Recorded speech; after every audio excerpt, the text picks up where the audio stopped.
आप सभी साथियों को जय हिंद। मेरा नाम प्रबल है। अध्ययन मंत्र के इस YouTube चैनल पे मैं आपका बहुत बहुत स्वागत करता हूँ। आप सभी साथियों को पता है कि हम सब लोग कम समय में काम की बात करते हैं और सिलेक्शन सीरीज ये आपके लिए बहुत ही ज्यादा जरूरी है। उससे पहले छोटा सा काम करना है। अगर आपने अध्ययन मंत्र कनेक्टेड एप्लीकेशन को ज्वाइन नहीं किया तो ज्वाइन कीजिए। अध्ययन मंत्र कनेक्टेड एप्लीकेशन पे वो सारे कोर्सेज जो आपके पेपर में आपको सफलता दिलाएगी वो सारे के सारे अवेलेबल है, जहां पे हम आपको पढ़ाते हुए और पूरी की पूरी टीम अपने रोहित सर के नेतृत्व में आप लोगों को मिलेगी। अगर आपने इस चैनल को सब्सक्राइब नहीं किया तो इस चैनल को भी आप सब लोग जरूर आप लोग क्या करेंगे भाई, सब्सक्राइब करेंगे। अब आप लोगों को जो मैं आज सिखाने जा रहा हूं उसको बड़ा ध्यान से आप लोग सुनिएगा। आप लोगों के अंदर बार बार इस बात को लेकर के रहता है कि सर कौन कौन से महत्वपूर्ण अनुच्छेद है जो आपके सवाल में पूछे जाए। तो आज हम उन सारे आर्टिकल्स के बारे में बात करेंगे। हमारे कॉन्स्टिट्यूशन में हमारे संविधान में जितनी भी महत्वपूर्ण अनुच्छेद की बात की गई है, सारे इंपॉर्टेंट, सारे के सारे इंपॉर्टेंट उसके बारे में बात करेंगे और देखना कैसे आपको याद हो जाएगा। देखिए सबसे पहला अनुच्छेद 1।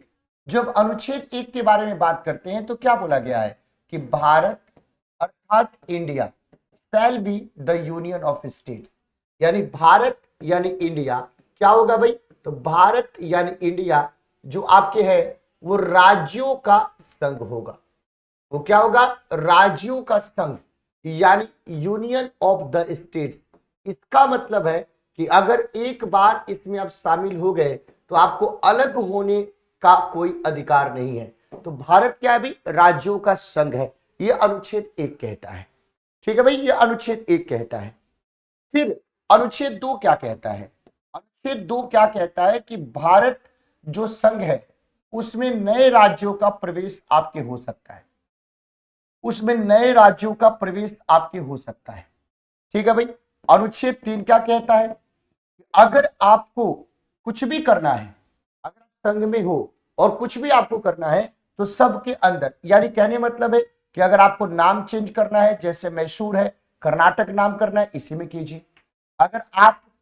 अगर आपको अलग होना है तो संघ से नहीं, आप उस राज्य से अलग होकर के एक नया राज्य बना लीजिए।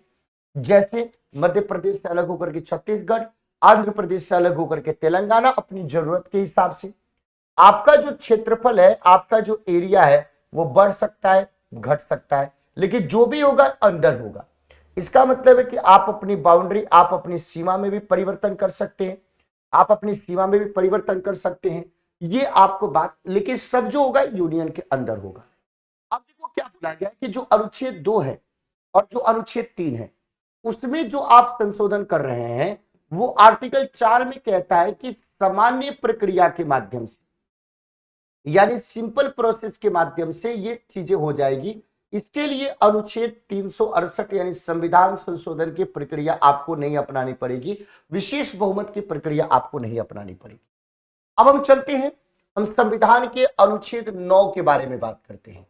अनुच्छेद 9 में क्या बात की गई भाई, एकल नागरिकता की बात की गई, सिंगल सिटीजनशिप, यानी आप केवल और केवल क्या है, तो केवल और केवल आप भारत के आप नागरिक हैं।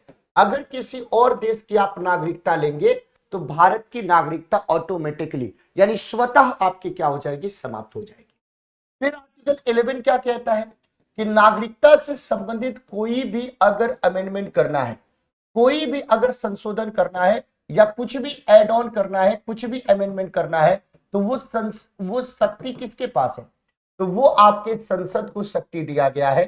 तो संसद के द्वारा आप लोगों को पता है कि नागरिकता संशोधन अधिनियम 1955 जिसमें 2019 में अंतिम बार संशोधन किया गया, उसके आधार पे 5 प्रकार की शर्तों के आधार पे वर्तमान में नागरिकता प्राप्त कर सकते हैं और वो गृह मंत्रालय के द्वारा प्रदान किया जाएगा। ये तो गई ये बात। फिर उसके बाद हम लोग क्या चलते हैं भाई, आर्टिकल अगर हम लोग बात करते हैं आर्टिकल 14 से लेकर के 18 तक, तो इसमें किसकी बात करी गई है भाई, आपके राइट टू इक्वालिटी की बात की गई है, यानी समानता के अधिकार के बारे में बात किया गया है। राइट टू इक्वालिटी यानी समानता के अधिकार के बारे में बात किया गया है, जिसमें अनुच्छेद 14 में कानून के समक्ष सारे लोग बराबर हैं। 15 में बताए गए किसी भी आधार पर भेदभाव नहीं। आर्टिकल 16 में क्या कहता है, अनुच्छेद 16 में कहता है अवसर की समानता। आर्टिकल 17 में क्या कहता है? तो आर्टिकल 17 में अस्पृश्यता के अंत की बात करता है कि कोई भी अब छुआछूत आपके नहीं रहेगा, कोई भी छुआछूत नहीं रहेगा। और अनुच्छेद 18 में किसी भी प्रकार के टाइटल सब कोई नहीं लेगा, एकेडमिक और मिलिट्री टाइटल्स को छोड़ करके। कोई भी अब राजा महाराजा नहीं है, अपना नाम राजा महाराजा रख लीजिए, लेकिन कोई उपाधि ग्रहण नहीं करेगा। फिर आर्टिकल 19 से लेकर के 22 तक अगर हम बात करें, तो 19 से लेकर के 22 तक इसमें किसकी बात करी गई? तो राइट टू फ्रीडम की बात की गई है। राइट टू फ्रीडम की बात की गई है, यानी स्वतंत्रता के अधिकार के बारे में बात की गई है। जब हम इस स्वतंत्रता के अधिकार के बारे में बात करें, तो इसमें आप सब लोगों को पता है कि जो अनुच्छेद 21 है उसमें किसकी बात की गई भाई? निजता के अधिकार की बात, आपके सम्मानजनक जीवन जीने का अधिकार। अनुच्छेद 21A में क्या किया गया भाई? कि भाई 6 से 14 साल के बच्चों को निःशुल्क और अनिवार्य शिक्षा की बात आपको करी गई है। और आर्टिकल 19 में जब आप देखोगे, आर्टिकल 19 में देखोगे तो 6 प्रकार की स्वतंत्रता, जिसके अंतर्गत जो मन करे आप बोल सकते हैं, जो मन करे आप बोल सकते हैं, और जो आप एक्सप्रेस कर सकते हैं, इकट्ठा हो सकते हैं, आप संघ बना सकते हैं, भारत में एक जगह से दूसरी जगह पे कहीं पे भी आ सकते हैं, जा सकते हैं। ये अनुच्छेद 19 में आपको बताया गया है। जब अनुच्छेद 23 से 24 में जाएंगे तो क्या बताया गया भाई? तो ये आपके ध्यान रखने की जरूरत है, शोषण के विरुद्ध अधिकार, यानी राइट अगेंस्ट एक्सप्लॉयटेशन, शोषण के विरुद्ध अधिकार। अनुच्छेद 23 में क्या बोला गया है? अनुच्छेद 23 में क्या बोला गया है? कि किसी को भी जबरदस्ती आप काम नहीं करा सकते हैं, बिना वेतन के काम नहीं करा सकते हैं। और 24 में 14 साल से नीचे बच्चे को किसी भी जोखिम भरे काम में नहीं लगा सकते हैं। फिर उसके बाद क्या बोलेंगे? कि धर्म आपका निजी मसला है, और चूंकि हम लोग एक सेकुलर स्टेट है, इसीलिए अनुच्छेद 25 से 28 में रिलीजियस फ्रीडम की बात की गई है। Right to freedom of religion, यानी धार्मिक स्वतंत्रता के अधिकार के बारे में बात की गई है। उसके बाद हमारे देश में जो भी अल्पसंख्यक है, माइनॉरिटी है, उनके अधिकार की सुरक्षा भी हमारी रिस्पॉन्सिबिलिटी है। और वो देश मजबूत होता है जहां पे अल्पसंख्यकों का ध्यान रखा जाता है, मेजोरिटी के द्वारा उनको एक ऐसा माहौल उपलब्ध कराया जाता है जिसमें उनको किसी भी प्रकार की कोई दिक्कत आपके न लगे। तो अनुच्छेद 29 से देखोगे, अनुच्छेद 29 से 30, तो इसमें कल्चरल और एजुकेशनल राइट के बारे में बात किया गया है। इसमें कल्चरल एंड एजुकेशनल राइट के बारे में बात किया गया है, यानी सांस्कृतिक और शैक्षणिक अधिकार के बारे में, जिसके माध्यम से आप अपनी इंस्टीट्यूशन अपने स्टैब्लिश कर सकते हैं। लेकिन कोई भी ऐसा काम न करे जो देश की एकता और अखंडता का नुकसान पहुंचाए। आप अपने धर्म का प्रचार करें, लेकिन जबरन किसी को अपने धर्म में आपके शामिल ना करें। फिर उसके बाद अनुच्छेद 32 के बारे में बात करें, जिसको बाबा साहब अंबेडकर ने संविधान का आत्मा और दर्शन कहकर के संबोधित किया था। तो संवैधानिक उपचार का अधिकार, कौन सा भाई? तो राइट टू कॉन्स्टिट्यूशनल रेमेडीज, संवैधानिक उपचार का अधिकार, ये और इसको संविधान के हृदय एवं आत्मा कह करके संबोधित किया जाता है। यानी हमारे यहाँ पे टोटल कितने प्रकार के मौलिक अधिकार हैं?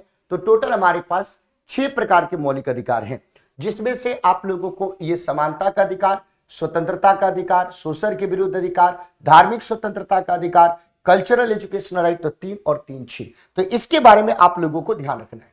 अब हम लोग आगे चलते हैं, और कौन सा महत्वपूर्ण अनुच्छेद है? तो अनुच्छेद 39A, ये आपके निःशुल्क विधिक सहायता की बात करता है। ये किसकी बात करता है भाई? निःशुल्क विधिक सहायता की बात आपके करता है कि फ्री लीगल एड आपको दिया जाएगा, ताकि आप कहीं पे भी पिछड़ ना पाए, आपकी बातों को अदालत में मजबूती से रखा जाए। गांधी जी के विचार के अंतर्गत हमारे संविधान के अनुच्छेद 40 में ग्राम पंचायत के गठन की बात आपके करी गई है भाई। फिर उसके बाद अभी के समय में आप लोगों को पता होगा कि जो यूनिफॉर्म सिविल कोड है उसकी चर्चा करी जा रही है। तो अनुच्छेद 44 में आपके समान नागरिक संहिता यूसीसी, आपके यूनिफॉर्म सिविल कोड की बात करी गई है। तो समान नागरिक संहिता की चर्चा कहां पे की गई है? तो आर्टिकल 44 में करी गई है। फिर उसके बाद आर्टिकल 50 क्या कहता है? कि जो आपकी कार्यपालिका है और जो आपकी न्यायपालिका है, वो दोनों आपके एक दूसरे के काम में दखल अंदाजी नहीं करेंगे, इसीलिए इन दोनों के पृथक्करण के बारे में बात किया गया है। इन दोनों के पृथक्करण के बारे में बात किया गया है कि दोनों एक दूसरे में इंटरफेयर आपके नहीं करेंगे। और अनुच्छेद 51 क्या कहता है? तो अनुच्छेद 51 सीधे तौर पे आपके कहता है कि अंतरराष्ट्रीय स्तर पे जो इंटरनेशनल जो आपके पीस है, जो अंतरराष्ट्रीय स्तर पे इंटरनेशनल लेवल पे जो आपके शांति है और जो सहयोग है उसको बढ़ावा देना की बात, शांति और सहयोग को बढ़ावा देने की बात आपको करी गई है। इसका सीधे तौर पे मतलब क्या है कि फॉरेन रिलेशन को स्टैब्लिश करने और उसको मजबूत करने की बात आपको कही जा रही है। अब हम सब लोग आ जाते हैं अपने आगे के महत्वपूर्ण अनुच्छेद में, जिसमें आर्टिकल 52 आ जाता है, जिसमें क्या बोला गया है कि हमारे देश का एक राष्ट्रपति होगा। आपने बोला कि ठीक है सर। आर्टिकल 53 में क्या बोला गया है कि वो देश का जो राष्ट्रपति होगा किस लिए होगा? तो जो प्रेसिडेंट होगा वो संघ की कार्यपालिका की शक्ति, संघ की कार्यपालिका का प्रधान होगा, यानी जो एग्जीक्यूटिव है हमारी यूनियन की उसका क्या होगा भाई? प्रधान होगा, वो पावर उसी के अंदर होगा। लेकिन हमारा जो प्रेसिडेंट होगा उसका इलेक्शन होगा, यानी आर्टिकल 54 में क्या बोला गया है कि जो प्रेसिडेंट होगा ऐसे नहीं, उसको इलेक्शन के माध्यम से आपको लेकर के आया जाएगा। अलग बात है कि इलेक्शन इनडायरेक्टली होगा। अनुच्छेद 60 में क्या बोला गया है? अनुच्छेद 60 में बोला गया कि राष्ट्रपति पद की शपथ लेगा, और शपथ कौन दिलवाएगा? तो देश के सुप्रीम कोर्ट के मुख्य न्यायाधीश। और अनुच्छेद 61 में अगर हम बात करें तो इनके ऊपर महाभियोग, संविधान में महाभियोग शब्द की चर्चा नहीं करी गई है, लेकिन महाभियोग का मतलब है कि इनको राष्ट्रपति को पद से हटाने की जो प्रक्रिया है वो अनुच्छेद 61 में आपको दिखाई देता है। लगे हाथ हम लोग देख लेते हैं अनुच्छेद 63 में क्या होगा भाई? हमारे देश का एक उपराष्ट्रपति होगा, हमारे देश का एक उपराष्ट्रपति होगा। और अनुच्छेद 64 में वो क्यों होगा भाई? तो जो हमारे देश के उपराष्ट्रपति होंगे वो राज्यसभा के सभापति के तौर पे काम करेंगे, राज्यसभा के सभापति के तौर पे काम करेंगे। और जब भी आपके देश में राष्ट्रपति अनुपस्थित है तो उसके जगह पे वाइस प्रेसिडेंट राष्ट्रपति के तौर पे मैक्सिमम 6 महीने तक आपके काम कर सकता है। और अनुच्छेद 69 में क्या बताया गया है? तो आर्टिकल 69 में वाइस प्रेसिडेंट को पद की शपथ की बात आपको बताई गई है।